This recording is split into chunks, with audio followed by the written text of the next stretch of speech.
बिस्मिल्लाहिर्रहमानिर्रहीम।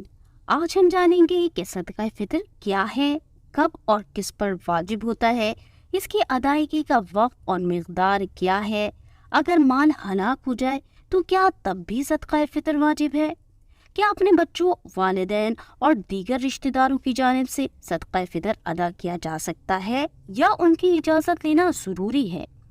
तो याद रखें कि सदका फितर रमज़ानुल मुबारक के रोज़ों का सदका है, जिसकी अदायगी का हुक्म रसूलुल्लाह सल्लल्लाहु अलैहि वसल्लम ने इरशाद फरमाया ताकि रोज़े में अगर कोई कमी कोताही हो गई या लग़्व और बेहुदा बात कह दी तो यह इसका कफ़ारा बन जाए, यानी इनसे रोज़े की तहारत हो जाए और साथ ही गरीबों नादारों की ईद का सामान और रोज़ों से हासिल होने वाली नेमतों का शुक्र भी अदा हो जाए। जैसा कि अबू दाऊद की हदीस मुबारका है कि हज़रत इब्ने अब्बास रदियल्लाहु अन्हुमा से मरवी है कि रसूल खुदा सल्लल्लाहु अलैहि वसल्लम ने सदका फित्र को इसलिए फ़र्ज करार दिया है कि ये रोज़ेदार के बेहुदा कामों और फुहश बातों की पाकी और मसाकीन के लिए खाने का बाइस बनता है। यानी ये भी याद रखें कि सदका फित्र शख्स पर वाजिब है, माल पर नहीं। लिहाजा हर मुसलमान आज़ाद मालिक निसाब पर, जिसका निसाब हाजत असलिया से फारिग हो, वाजिब है। इसमें आकिल बालिग होना और माल का नामी होना शर्त नहीं। लिहाजा नाबालिग और मजनून अगर मालिक निसाब हैं तो इन पर सदका फितर वाजिब है, इनका वली इनके माल से अदा करेगा। अब सवाल ये पैदा होता है कि सदका फितर कब अदा करना चाहिए, तो इसे ईद की नमाज से पहले अदा कर देना चाहिए, यही सुन्नत है, लेकिन उम्र भर इसका वक्त है। यानी अगर अब तक अदा नहीं किया है तो अब अदा करने, और अब अदा करना क़ज़ा नहीं कहलाएगा बल्कि अदा ही कहलाएगा, और अदा न करने की सूरत में ये आपके ज़िम्मे से साक़ित नहीं होगा। अब हम जानेंगे कि सदका फितर कब वाजिब होता है। तो ईद के दिन सुबह सादिक तुलू होते ही सदका फितर वाजिब हो जाता है। लिहाजा जो शख्स सुबह सादिक तुलू होने से पहले ही मर गया या गनी था, फ़कीर हो गया, तो सदका फितर वाजिब ना हुआ, चूँकि मरने वाला वाजिब होने के वक्त को पाने से पहले ही इंतकाल कर गया, और फ़कीर में वक्त वजूब में मालिक निसाब होने की शर्त नहीं पाई गई।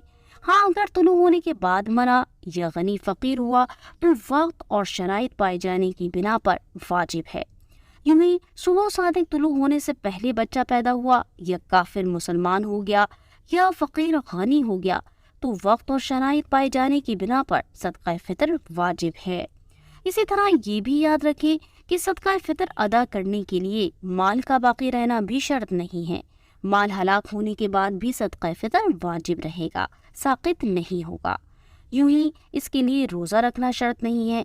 अगर किसी उज़्र, सफ़र, मर्ज़, बुढ़ापे की वजह से या माज़अल्लाह बिला उज़्र रोज़ा न रखा, जब भी सदका फितर वाजिब है। मालिक निसाब मर्द पर अपने नाबालिग बच्चों और बालिग मजनून औलाद का भी सदका फितर वाजिब है, जबकि बच्चा खुद मालिक निसाब ना हो, वरना उसका सदका उसके माल से दिया जाएगा। बाप ना हो तो दादा बाप की जगह है, यानी अपने यतीम पोता पोती की तरफ से उस पर सदका फितर देना वाजिब है। माँ पर अपने नाबालिग बच्चों की तरफ से सदका देना वाजिब नहीं है। यूं ही मर्द पर अपनी बीवी और आकिल बालिग औलाद का सदका फितर वाजिब नहीं, अगरचा अपाहिज हो, अगरचा उनके नफ़क़ात उसी के ज़िम्मे हों, लेकिन अगर उनकी इजाज़त के बगैर अदा कर दिया तो हो गया, बशर्त ये कि उनका नफ़क़ा इसके ज़िम्मे हो, वरना औलाद की तरफ से बिला इजाज़त अदा नहीं होगा, हाँ बीवी की तरफ से हो जाएगा। और औरत ने अगर शौहर का फितरा बगैर हुक्म के अदा कर दिया तो अदा नहीं होगा।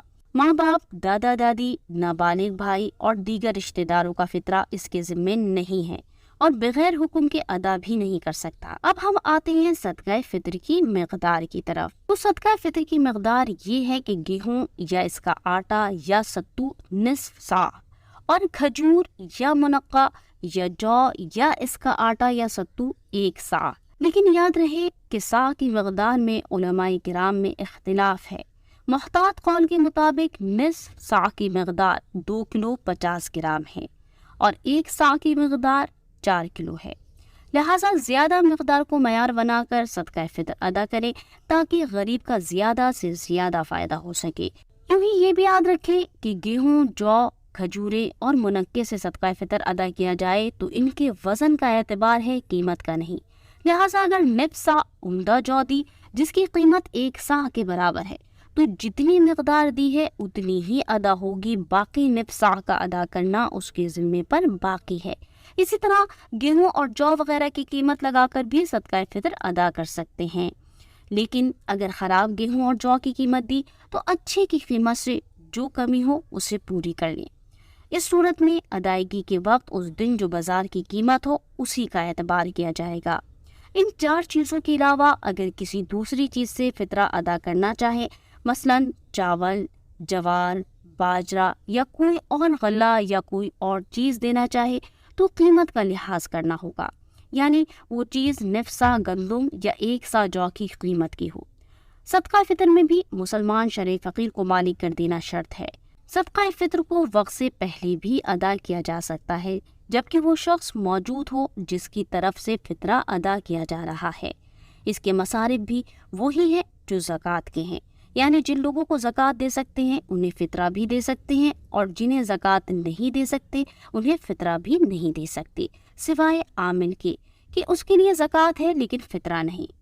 اللہ تعالیٰ سے دعا ہے کہ ہمیں اپنے صدقات کو درست مصارف تک پہنچانے کی توفیق عطا فرمائے، آمین۔